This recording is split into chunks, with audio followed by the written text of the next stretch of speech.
everybody, so I'm just gonna get straight into the content of this video.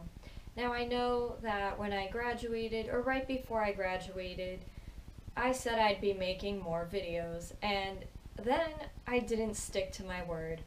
Now why is that? Well, I've been in a rut with languages for a long time, and only now am I coming out on the other side of that. And I wanted to share this with you because maybe this will help you if you're going through a rut as well.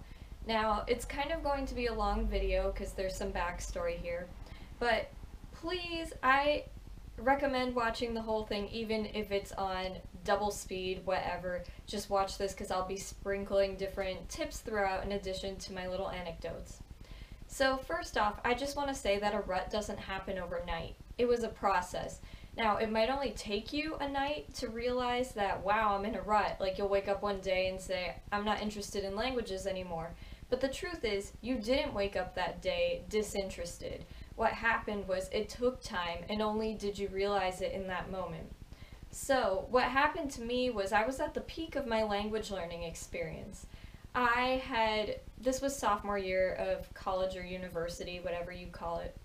I had all my classes in foreign languages. I didn't have one class in English. So I had Portuguese, French, and Spanish. And I felt conversational, and most of all, I felt confident. I could walk through the halls of the building where all my classes were and switch languages in an instant when a professor would walk by or another student. Then, this all culminated at the top when I went abroad and used my languages in a meaningful and real-world way outside of the country in which I live. So I was in Europe and I got to speak Spanish, French, and Portuguese in multiple locations, and it was a fantastic experience. But when you're up, the only way to go is down sometimes. Now that doesn't mean you have to hit rock bottom, but I did struggle. So I came back and I started language learning workshops at the Language Resource Center, and I was really excited to do these workshops and really happy. But then I took a French class. This was my senior year of college. I took a French class and I decided to take this creative writing class in French. So it was an elective for my major, and it combined two things that I absolutely loved, which is creative writing and foreign languages. So I thought, I'm going to absolutely love this class. I've had the professor before and I loved her. So everything was okay. I was excited until one day I came into class and my professor sat down next to me and said, "Is there something that's ruining your concentration? Are you okay?" I was confused because I was indeed fine, maybe a little bit stressed out from school, but otherwise fine. And she said, "You didn't do well on this assignment." I was kind of insulted because my writing style is such that it's very simple, but it was not what she was looking for in particular. So sometimes you may have a professor or a teacher who is looking for something specific and you can't provide that.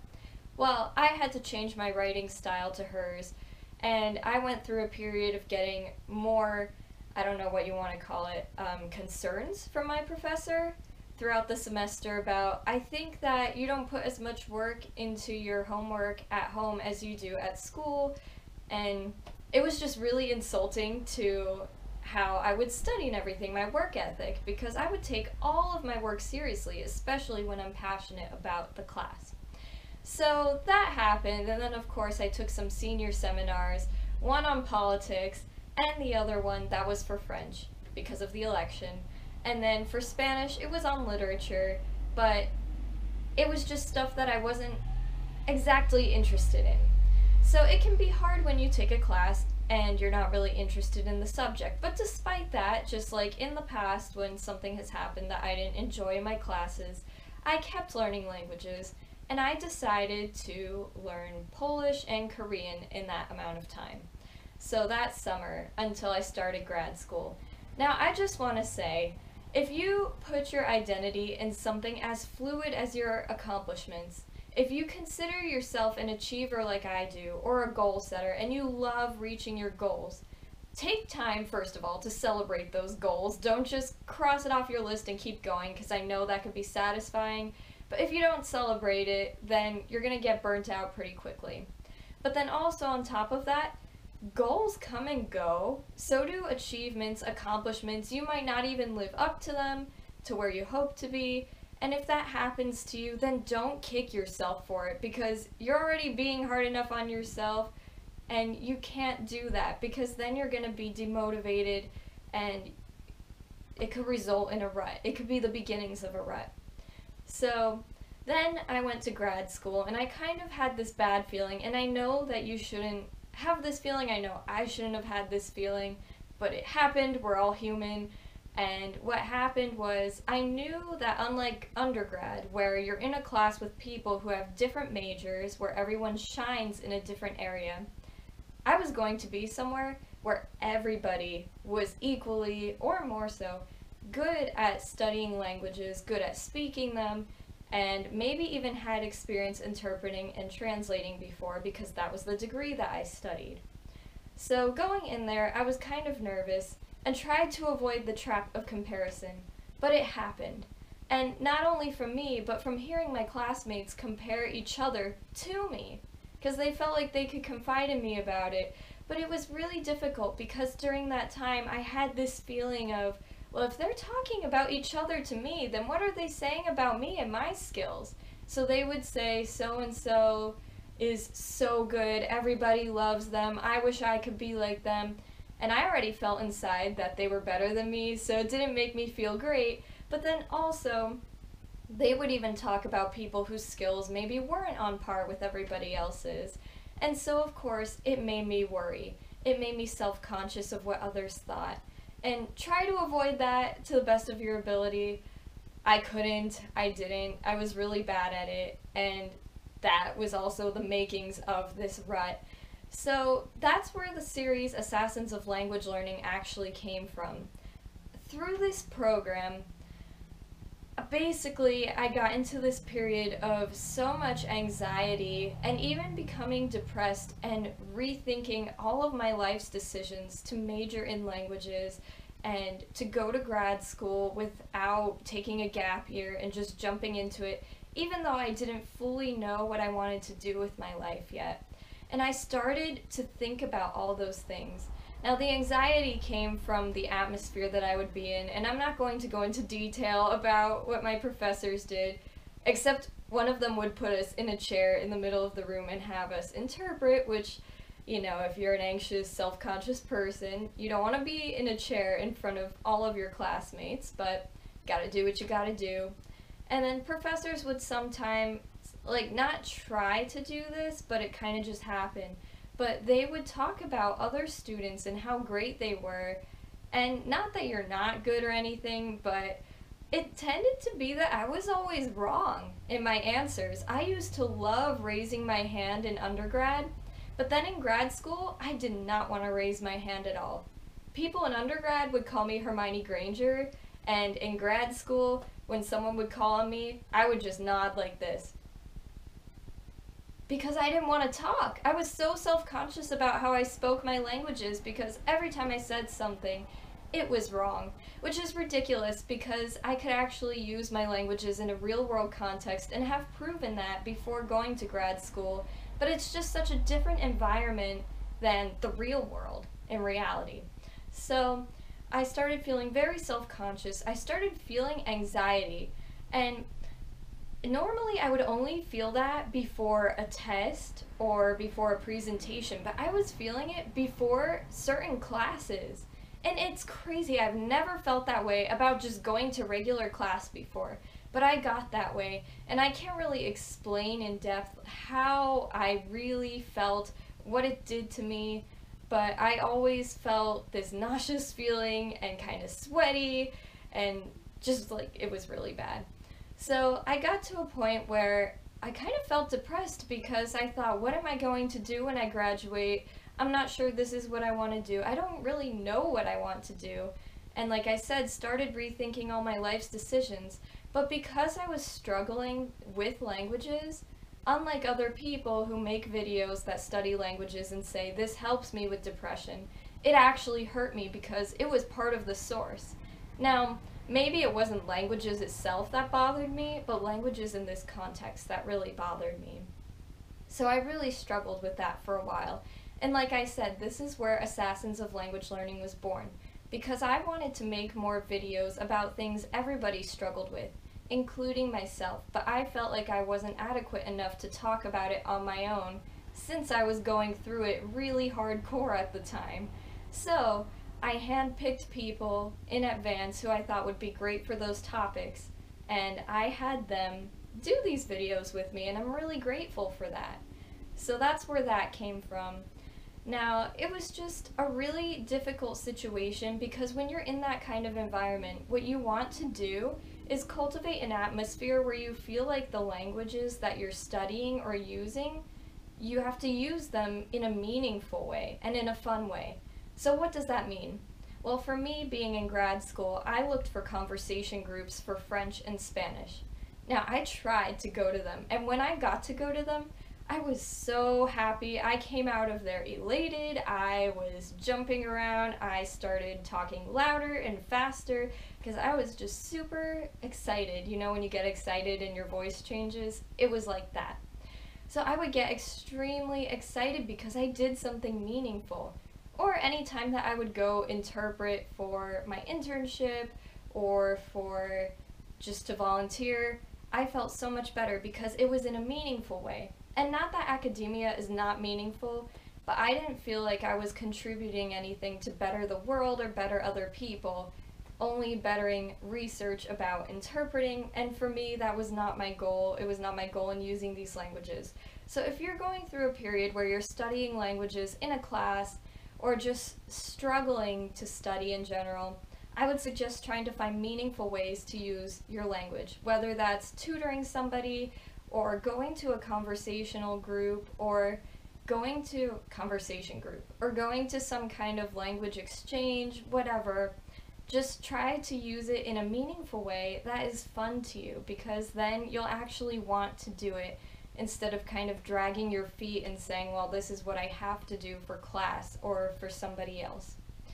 So then basically after that, I had trouble because I graduated and then had no idea what I wanted to do with these languages at all.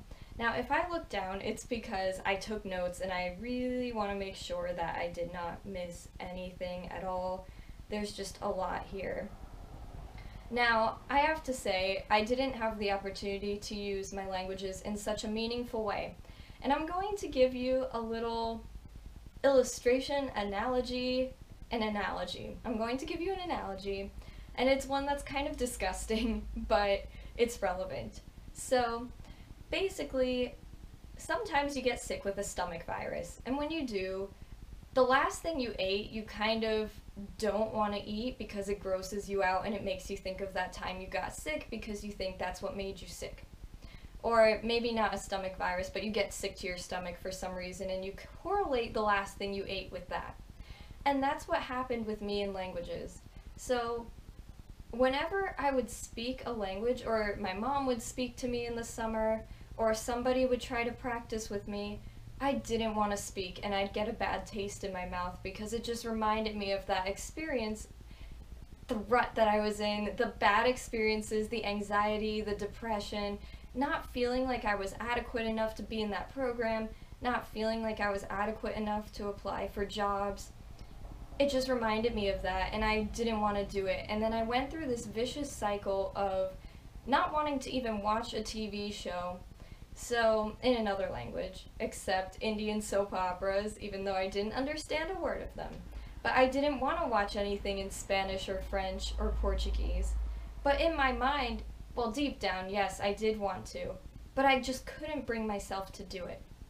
So I would go through this vicious cycle of feeling guilty, trying to force myself to study, but then not being able to do it because I forced it and just didn't want to, and then feeling guilty again and feeling bad about myself and feeling depressed some more. And in that situation, what you have to do is take some time to rest. Just like when you're sick, take time to rest.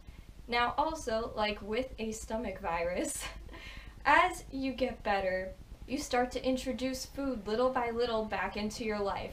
Maybe it's a little bit bland at first, maybe you're not eating a lot of it, but you're eating a little bit at a time until you get back to where you were. And that's what you have to do when you're in a rut with language learning. So what I did was I had small situations that I would celebrate. I went to the smoothie store that was locally owned by Hispanics, and I ordered in Spanish, and I was happy because they understood me. This wasn't right or wrong for a test. This wasn't right or wrong to my professor. This was a real world situation, and I used it for that. I would do things like that.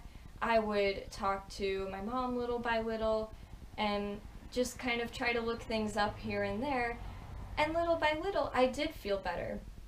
I also felt better by talking to other people. So maybe you don't have the opportunity to do collaboration videos with other people, but at least find somebody to talk to about your problem. Because a lot of people that I did collaborate with, I did leak out a little bit of the fact that I was going through something and struggling. And it does feel good to talk about that to somebody who knows what you're going through. And as you could see, I'm making this video, and I'm definitely not the only one who has gone through this before. So there are other people, plenty of people, that you can talk to about this. So that helped as well. Also, another thing that I would do is I would see people who were excited to learn about languages, and I was excited for them. And I wanted to make sure that I could genuinely give them good advice, coming from a good place, and have my heart in it like it was before. I didn't want to give people advice when I was not feeling it, because then it wasn't going to be good, it wasn't going to help them. Maybe it would even hurt them and myself. So I also really wanted to see people learn, and since people were interested, I wanted them to keep going. Now it got to the point where with YouTube, I also felt like, what am I doing? And I was going through a tough time. I didn't know if I would continue. I really struggled with that. But some of my closest friends, family, people in my life told me to keep going. And this is why I want to say to you guys, because people who create content on YouTube, no matter if it's language related or makeup or whatever it is, they don't know if they're making an impact. A lot of the time we don't see the impact that we've made unless you say something. So even if you leave a short comment on somebody's video after you watch it saying, thanks, this was helpful, you don't have to go into a whole story of how it helped you, but that's even better because then we could see how it practically helped you. But just even leaving a little piece of encouragement for the people who create the content that you watch is helpful, because then we know that what we're doing is helpful. And for a long time I felt like I wasn't helping anybody, and even though that probably wasn't true, that was the lie that I was believing. So encourage those who make content, even if it's just a small bit of it. We really appreciate that. You have no idea what we're going through behind this camera, because you only see what you're seeing right now. So I would recommend doing that. Also, the most important thing is that now I have an opportunity to use 2 of my languages, for the moment, mostly 1, but kind of 2 at times, in a meaningful way. A new, exciting, meaningful opportunity, way to use them, and I'm super excited about it. So, for you guys, like I said, one of the most important things is how meaningful you make this experience. That's why a lot of people, I feel, give up on learning a language, because it doesn't mean a lot to them.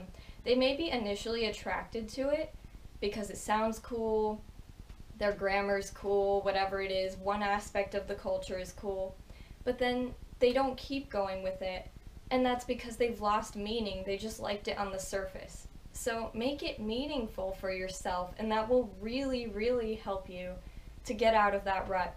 Introduce language into your life little by little as well, and it will come back. And I could tell you that because I'm starting to be on the other side of this rut now, and it feels great, because trust me, when I was going through it, it was really, really, really, really difficult. Now, I want to say some ruts, I believe, can be avoided. For instance, if you know that a language major is not for you, then don't do it. Lindy Bodas, a popular polyglot out there, YouTuber, she did not major in languages. She made a great video on why she didn't do that, And you know what? She's doing just fine with her languages, and it did not burn her out because she didn't take those language classes. And I know she has her reasons for not having majored in them, but I think that if you know a major is not for you, or if you're interested in something else, then do it. Or combine languages with something else. I did only a language major. So if you don't do languages as a major, you might have to be more disciplined. But if you do languages as a major, just be careful not to burn yourself out. I know one problem I had was I felt pressured to study languages after doing homework and going to class in my free time, especially languages that I didn't take classes in. And you don't want to burn yourself out, because then that will lead to a rut as well, too much burnout. You just can't keep going all the time, no matter how much you love whatever it is. And then, it's not always avoidable. Just try your best and take a break when you need to, because we all need a break. I made a video on taking breaks. It's important. Don't overstudy, because there is a such thing about that, or as that. Sometimes I can't speak English very well. So, I hope that this helped you, and that's my story. It's still going. I'm slowly getting out of the rut and feeling so much better than I did. I hope that these tips have helped you, and if you know somebody who's going through this, please send this to them, because maybe this will help them as well. Because you really never know how to get out of these things. I didn't know how to get out of these things. I didn't know how to get out of my rut. And it just kind of happened. And then I thought about it and what really helped. That's what helped me, and I hope that this can help you too. So, I'll see you guys next time, and thank you for watching if you made it through all of this. Subscribe for more language tips, share this with people that you think need it, and I'll see you guys next time. Bye-bye!